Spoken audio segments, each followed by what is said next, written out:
Okay, here's two examples of sort of the good and the bad.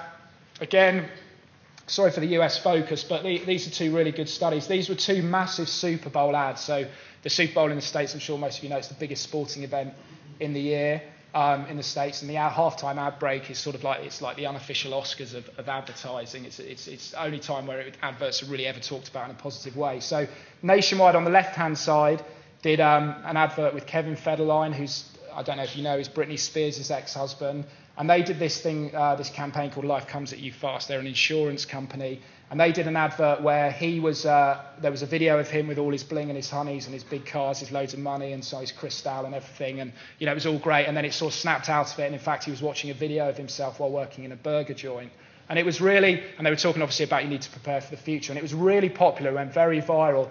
And then the same one as well, Tide had a very popular advert. Tide's a detergent. They had, I think it was a pen to remove stains, like a pen stick, and they did this campaign called the Talking Stain. And you can't really see it, but that guy's got a stain on his shirt, and it talked to him basically. I mean, go and have a look on YouTube. They're both very good. But what happened was they both went really viral, even Tide. But Tide really missed a massive, that does say opportunity there behind that, the missed opportunity. Basically, this was their website around the time of the Super Bowl ad. And if you went on to the Tide advert and you search for Super Bowl ad, you know, not a single result.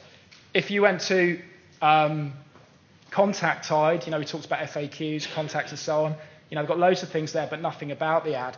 And I mean, the corporate site was even worse. You put in Super Bowl ad and you got one result that was in Italian. I mean, this was in the States. So, I mean, I don't know what was going on there. But the point being that, you know, advertisers are terrified about the fact that supposedly no one watches adverts anymore with time-shifting TV and so on. You know, TiVo, Sky Plus, no one's watching adverts anymore. You know, this is people coming to you about something positive. I mean, we talked about the guy for the other brand who wanted to create a commercial. Here people, for God's sake, are coming to find more information about your ad, and they're not being helped. So although Tide's advert went massively viral, you know, they really missed a huge, huge opportunity.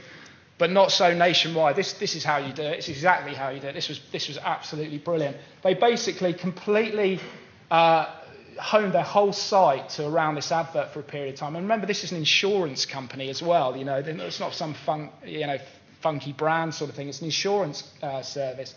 And what they did was, you know, they appealed to influencers before the Super Bowl. Again, that's something never been done before. You never leaked anything about your ad. You know, the first time people saw it was at halftime, and that was it. So they leaked it to distribution site. They posted teasers on YouTube.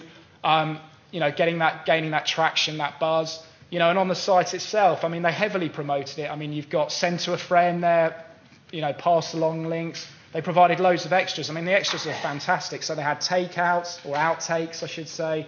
They had full-length versions, which they couldn't show in halftime because it was too expensive. So they had full-length versions. You know, they had different video raps that he'd specially put together for Nationwide, if you like his rapping. And also, I mean, they really backed it up as well. You know, obviously the organic results took care of themselves, but you know, they did some big search buying as well on sponsored links. So Kevin Federline TV ad, you know, that was the top sponsored link, took people to Nationwide.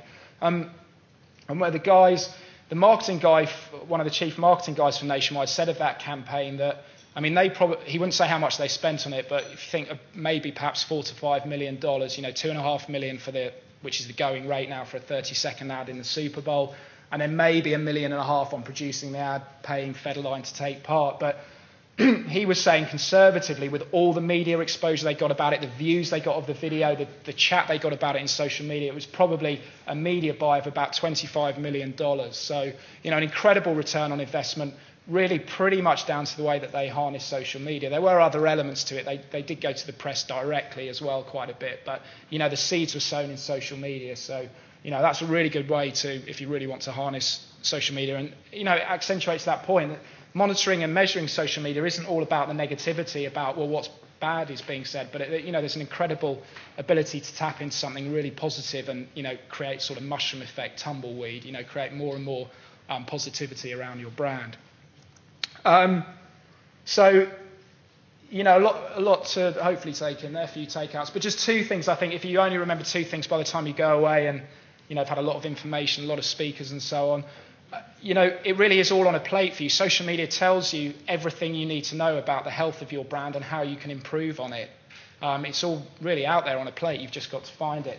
And then it might seem really obvious, but sort of harnessing social media, you have to think and act like a person, not like a corporate, not like a company so much. I know that's easier said than done standing up here, and I know it's harder when you actually go away and do it, but it's thinking in that way, being more social. Social media is a conversation, it's an interaction, there's a value to it. So, you think if you're harnessing social media, trying to influence it, whatever actions you're doing, you've got to think of the value exchange. What are your potential customers, your consumers getting out of what you're doing? And that's it. So thank you very much.